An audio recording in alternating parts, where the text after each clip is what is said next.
একটু মনোযোগ দিয়ে বুঝতে হবে আল্লাহ সর্বশক্তিমান। মুফতি আমির হামজা বলছে যে আল্লাহ সর্বশক্তিমান, এই কথাটা বলা যাবে না, ঠিক না। কেন বলল? আপনারা ইতিমধ্যে একটা বিষয় আবারও লক্ষ্য করেছেন যে মুফতি আমির হামজা তিনি নাকি কোনো এক বক্তব্যে বলেছে যে আল্লাহকে সর্বশক্তিমান, এটা বলা ঠিক না, এটা বলা যাবে না। তো সোশ্যাল মিডিয়াতে এখন হকপন্থী আলেমরা দিন যারা কায়েম করতে চায়, এদের কথা যদি 19-20 হয়, এটাকে তিলকে তাল বানিয়ে ফেলে। কেন? এই যে ইসলামী আন্দোলন করে। মুফতি আমির হামজা এখন যা বলতেছে তাই ভুল। কেন? তিনি কুষ্টিয়া 3 আসনের জামাত ইসলাম থেকে মনোনীত এখন এমপি প্রার্থী, যে কারণে ওনার দিকে এখন এই যে হলুদ মিডিয়াগুলো তাক করে আছে। আর নামজারি কিছু আলেম নামের জালেমও আছে যে একে কি করে এখন ভুল করা যায়। কারণ আমার দেশের মানুষের বৈশিষ্ট্য এমন, ওপরে কেউ যদি উঠতে চায় তাকে কি করে নামানো যায় এটা খুব ভালো করে বাংলাদেশের মানুষ জানে।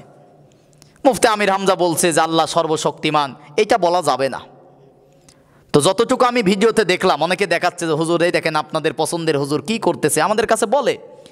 তো যতটুকু দেখে বুঝলাম যেটা অনেক পুরাতন আলোচনা, অনেক পুরাতন আলোচনা, প্রায় 5-7 বছর আগের একটা আলোচনা কাটিং করে 30 সেকেন্ডের আলোচনায় তিনি বলতেছে যে আল্লাহ সর্বশক্তিমান, এটা বলা যাবে না। তো এক অর্থে তিনি ভুল বলেছে, বিষয় এমন না। ওই যে নবীকে সাংবাদিক বলা নিয়ে ফতোয়াবাজি শুরু হয়ে গিয়েছিল, একজন তো কাফের পর্যন্ত বানায় ফেলছে। তো নবী তো বার্তা বাহকই ছিল, আপনি আন্দাজে কেন কাফের ফতোয়া দিলেন? আল্লাহর কোরআনের কথা নবীজি প্রচার করেছে, সত্য প্রচার করেছে। তো সাংবাদিক এই অর্থে যে সাংবাদিক যারা আছো, যেহেতু নবী হচ্ছে আমাদের স্বামী হিসাবে, নবী আমাদের পিতা হিসাবে, নবী আমাদের নানা হিসাবে, রাষ্ট্রনায়ক হিসাবে, নেতা হিসাবে আদর্শ, তো সাংবাদিকদের জন্য এই অর্থে তিনি আদর্শ যে তোমরা আল্লাহর নবী যেমন সত্য প্রচার করেছে তোমরাও সত্য প্রচার করবে। এরপরে তিনি বলেছে যে একটা যদি দাঁড়িপাল্লায় ভোট দেন 18 কোটি মানুষের নামাজ পড়ার সওয়াব পাবেন। অর্থ তো আপনার বোঝা লাগবে, দিন কায়েম করার জন্য, দিন ইসলাম বিজয়ের জন্য, ভালো কাজের জন্য আপনি যদি একটা সাক্ষ্য দেন, পৃথিবীর যত মানুষ সেই ভালো কাজ করবে, সেই সওয়াব আপনিও পাবেন। এরপরে তার বিরুদ্ধে আরও কত ফতোয়া। এখন ওই যে আমাদের দলের না মতের না, কিছু বললেই শুধু ভুল আর ভুল। তো বিগত 16 বছরে জালেমদের সামনে কিন্তু মুফতি আমির হামজাই কোরআনের হক কথাগুলো বলেছে। আজকে যে কথাটি আপনাদেরকে বোঝানোর জন্য বলতেছি যে আল্লাহ সর্বশক্তিমান, এই অর্থটা কি একটু মনোযোগ দিয়ে বুঝতে হবে। আল্লাহ সর্বশক্তিমান, মুফতি আমির হামজা বলছে যে আল্লাহ সর্বশক্তিমান, এই কথাটা বলা যাবে না, ঠিক না। কেন বলল? এই যে আমরা কিন্তু একটা কথা বলি যে ইসলাম সর্বশ্রেষ্ঠ ধর্ম, ইসলাম সর্বশ্রেষ্ঠ ধর্ম আমরা বলি, ভুল কথা এটা। গোটা পৃথিবীর মানুষদেরকে আপনি বলেন, বাঙালি বিশেষ করে বাঙালি মুসলমানদেরকে বলেন যে ইসলাম কি ধর্ম, বলে শান্তির ধর্ম, সর্বশ্রেষ্ঠ ধর্ম। কিসের সর্বশ্রেষ্ঠ ধর্ম? ইসলাম সর্বশ্রেষ্ঠ ধর্ম বলা ভুল। ইসলাম হচ্ছে একমাত্র ধর্ম। ইসলামের সাথে কোনো ধর্মের কোনো তুলনা, কোনো কম্পেয়ারই চলে না। ইসলাম হচ্ছে একমাত্র কমপ্লিট কোড অফ লাইফ, পরিপূর্ণ জীবন ব্যবস্থা, তার নাম হচ্ছে ইসলাম। সর্বশ্রেষ্ঠ বললে কি হয়? যে ইসলাম ধর্ম, বৌদ্ধ ধর্ম, খ্রিস্টান ধর্ম, হিন্দু ধর্ম, নাসারা ধর্ম, ইহুদি ধর্ম, যত ধর্ম আছে এক জায়গায় করেন, প্রায় 4500-এর ওপরে ধর্ম আছে এখন পৃথিবীতে। এই যত ধর্ম আছে সব ধর্মকে যাচাই বাছাই করে আপনি খুঁজে খুঁজে খুঁজে খুঁজে বের করলেন কি যে ইসলাম ভালো, ইসলাম শ্রেষ্ঠ। ওই যে গুড, বেস্ট আর বেটার, ইংরেজিতে 3টা শব্দ আছে। অনেকের মধ্যে থেকে ভালো, স্বাভাবিক সাধারণ ভালো হচ্ছে গুড, এরপর হচ্ছে বেটার, সর্বোচ্চ ভালো বোঝাতে বলি বেস্ট, এটাই সেরা। তো সকল ধর্মের মধ্যে আমার ইসলাম সেরা নয়। আমার ইসলাম ইন্নাদ্দিন ইনদাল্লাহিল ইসলাম। সূরা ইমরানের 19 নম্বর আয়াত আল্লাহ পাক বলেন ইসলামটা হচ্ছে সর্বশ্রেষ্ঠ ধর্ম নয়, ইসলামটা হচ্ছে একমাত্র ধর্ম, কমপ্লিট কোড অফ লাইফ, পরিপূর্ণ জীবন ব্যবস্থার নাম হচ্ছে ইসলাম। সূরা মাইদার 3 নম্বর আয়াতের মাঝের অংশে আল্লাহ পাক বলতেছেন আল-ইয়াউমা আকমালতু লাকুম দীনাকুম ওয়া আতমামতু আলাইকুম নি'মাতি ওয়া রাদিতু লাকুমুল ইসলামা দীনা। ইসলাম ধর্মটাকে আমি মুকাম্মাল, ইসলাম ধর্মটাকে আমি আল্লাহ পাক পরিপূর্ণ করে দিয়েছি, কমপ্লিট কোড অফ লাইফ করে দিয়েছি। ইসলামের মধ্যে নতুন করে আর কোনো কিছু দরকার নাই, ইসলাম থেকে কোনো কিছু বাদ দেওয়ারও সুযোগ নাই। পরিপূর্ণ জীবন ব্যবস্থার নাম হচ্ছে ইসলাম।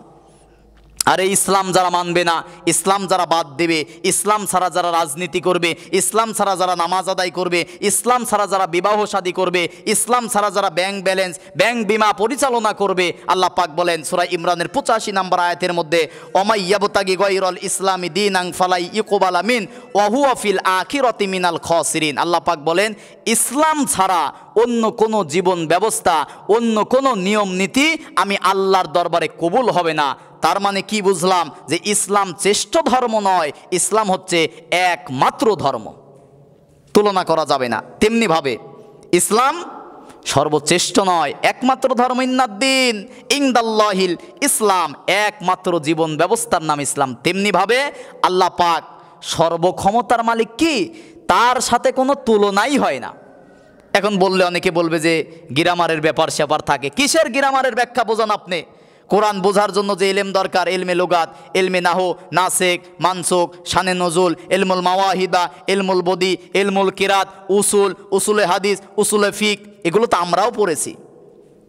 আল্লাহ সর্বশক্তিমান, প্রকারান্তে কি হবে সেইটা? তাবারাকাল্লাযী বিয়াদিহিল মুলক ওয়া হুয়া আলা কুল্লি শাইইন কদির। একমাত্র ক্ষমতার মালিক হচ্ছে আল্লাহ, কারোর সাথে তুলনা করা যাবে না। কারোর সাথে তুলনার কোনো, তার সাথে কারোর কোনো তুলনাই তো হয় না। কিসের তুলনা? লাইসা কামিসলিহি শাই, আল্লাহর সাথে কারোর কোনো তুলনা, কম্পেয়ার চলে না। একমাত্র ক্ষমতার মালিক হচ্ছে তিনি। আন্নাল কুওয়াতা লিল্লাহি জামিআ আলা লাহুল খালকু ওয়াল আম, আন্নাল কুওয়াতা লিল্লাহি জামিআ। কয়টা দলিল লাগবে? সূরা ইমরানের 154 নম্বর আয়াতের মাঝের অংশে আল্লাহ পাক বলতেছেন, সূরা ইউসুফের 40 নম্বর আয়াতে বলতেছেন, সূরা আরাফের 154 নম্বর আয়াতের মধ্যে বলতেছেন যে আলা লাহুল খালকু ওয়াল আম, এ জমিন যার, এ জমিনে আইন চলবে তার। সূরা ইউসুফের 40 নম্বর, আন্নাল কুওয়াতা লিল্লাহি জামিআ, ক্ষমতার একচ্ছত্র মালিক আল্লাহ। এরপরে সূরা ইমরানের 154 নম্বর আয়াতের মাঝের অংশে আল্লাহ পাক বলতেছেন, কি বলতেছেন? যে আইন তৈরি করার একচ্ছত্র মালিক হচ্ছে আল্লাহ রাব্বুল আলামিন, তার ক্ষমতার সাথে কারোর কোনো তুলনাই হয় না। কিসের সর্বশ্রেষ্ঠ, কিসের সর্বশ্রেষ্ঠ, এগুলোর কোনো তুলনাই হবে না। একমাত্র ক্ষমতার মালিক হচ্ছে আল্লাহ। ওই যে সূরা ইমরানের 26 নম্বর আয়াত আল্লাহ কি বলছে? কুলিল্লাহুম্মা মালিকাল মুলক। আল্লাহ কি বলছে? যে সর্বক্ষমতার মালিক আমি আল্লাহ, একমাত্র ক্ষমতার মালিক আল্লাহ। এখানে কিসের সর্ব হবে? কিসের সর্বশ্রেষ্ঠ? ক্ষমতার মালিক আল্লাহ। সর্বশ্রেষ্ঠ ক্ষমতার মালিক যদি আল্লাহ বলি, তার মানে কি আরও মানুষেরও কিছু কিছু ক্ষমতা আছে, দেবদেবতারও ক্ষমতা আছে। এটা বললে তো কুফরি হয়ে যাবে, বরং বলতে হবে একমাত্র ক্ষমতার মালিক হচ্ছে আল্লাহ। আল্লাহর সাথে কারো কোনো তুলনাই হয় না। কুল হুয়াল্লাহু আহাদ, তিনি এক অদ্বিতীয়, তার কোনো শরিক নাই। আল্লাহুস সামাদ, তার গোটা জাতি, গোটা পৃথিবী, গোটা শক্তি, গোটা কুল কায়নাত, গোটা মাখলুকাত তার মুকাফেক্কি, তিনি কারোর মুকাফেক্কি নন। লাম ইয়ালিদ ওয়া লাম ইউলাদ, তাকে কেউ জন্ম দেননি, তিনিও কাউকে জন্ম দেননি। ওয়ালাম ইয়াকুল্লাহু কুফুয়ান আহাদ, তিনি এক অদ্বিতীয়, লা শারিক, তার কোনো শরিক নাই। তার ক্ষমতার কোনো শরিক নাই, তার মসনদের কোনো শরিক নাই, তার শক্তির কোনো শরিক নাই। একমাত্র ক্ষমতার মালিক হচ্ছে আল্লাহ, সর্বশক্তিমান নয়, একমাত্র ক্ষমতার মালিক হচ্ছে আল্লাহ। বুঝতে হবে 30 সেকেন্ডের ভিডিও এখন কাটিং সাটিং করে, ওই যে আমাদের দলের না, আমাদের মতের না, আমাদের পীরের মুরিদ না, আমাদের মতো আকাবির পূজা করে না, এই তো সমস্যা এখন। তিনি যদি কুষ্টিয়া 3 আসনের এমপি প্রার্থী না হতেন, আমার মনে হয় এই এত ভুলগুলো আসতো না। এই জন্য বিবেক তো আছে, বিবেকটাকে কাজে লাগান। অন্তত 30 সেকেন্ডের বক্তব্য শুনে 2 ঘন্টার বক্তব্যের মধ্যে থেকে 30 সেকেন্ড কেটে আপনি কি বুঝবেন? বিবেকটা কাজে লাগান, বিবেক তো আছে। সূরা হুজুরাতের 6 নম্বর আয়াতে কিন্তু আল্লাহ পাক প্রথমের দিকেই বলেছে, ইমানদারেরা শোনো, কোনো ফাসেক যদি কোনো খবর নিয়ে আসে তোমাদের সামনে, বিশ্বাস করবা না, প্রচার করবা না, আগে যাচাই বাছাই করো। 30 সেকেন্ডের বক্তব্য শুনে আপনি কি বুঝবেন বলেন? এই যে লম্বা চূড়া আলোচনার বক্তব্য আপনি কি বুঝবেন? 30 সেকেন্ড কাটিং করে যদি বলা হয় আপনি কি বুঝবেন? বিবেকটা একটু কাজে লাগান ভাই। আল্লাহ পাক সূরা আনফালের 22 নম্বর আয়াতের মধ্যে বলতেছে, ইন্না শাররাদ দাওয়াবি ইনদাল্লাহি সুম্মুল বুকমুল্লাযিনা লা ইয়াকিলুন, আমি আল্লাহর কাছে সবচেয়ে বেশি নিকৃষ্ট ওই ব্যক্তি কারা, যাদের বিবেক থাকার পরেও বিবেকটা কাজে লাগায় না। ও যতই মানুষ হোক না কেন, বিবেক থাকার পরেও যে বিবেকটা কাজে লাগায় না, ন্যায় অন্যায় চিন্তা ভাবনা করে না বিবেক দিয়ে, ইন্না শাররাদ দাওয়াব, আমার সৃষ্টির মধ্যে সবচেয়ে নিকৃষ্ট সেই ব্যক্তি যে বিবেকটা কাজে লাগায় না। আর বাঙালির তো সবচেয়ে বেশি এই দোষ হয়ে গেছে, এটা বিবেক দিয়ে কিচ্ছু করতে চায় না।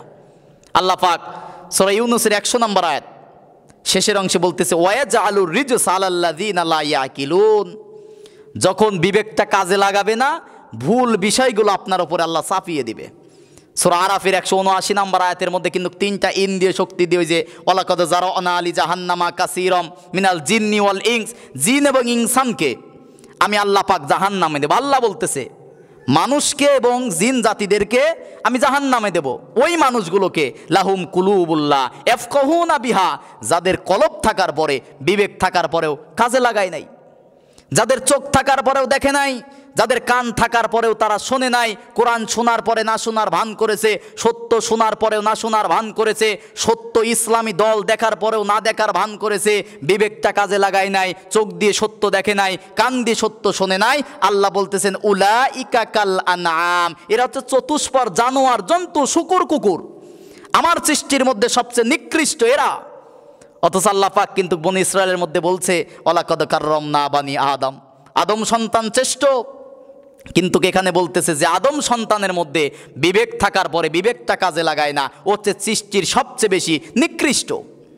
সত্য দেখার পরেও তারা চিন্তা ভাবনা করে না, দেখার পরেও দেখে না, শোনার পরেও শোনে না। উলাইকা কাল আনআম, এরা হচ্ছে চতুষ্পদ জন্তু, জানোয়ার। শুধু তাই নয়, বাল্লুহুম আদল, বরং তার চেয়েও নিকৃষ্ট, খারাপ। শুকুর কুকুর এদের চেয়েও খারাপ ওই মানুষ যে মানুষের বিবেক থাকার পরেও বিবেকটা কাজে লাগায় না।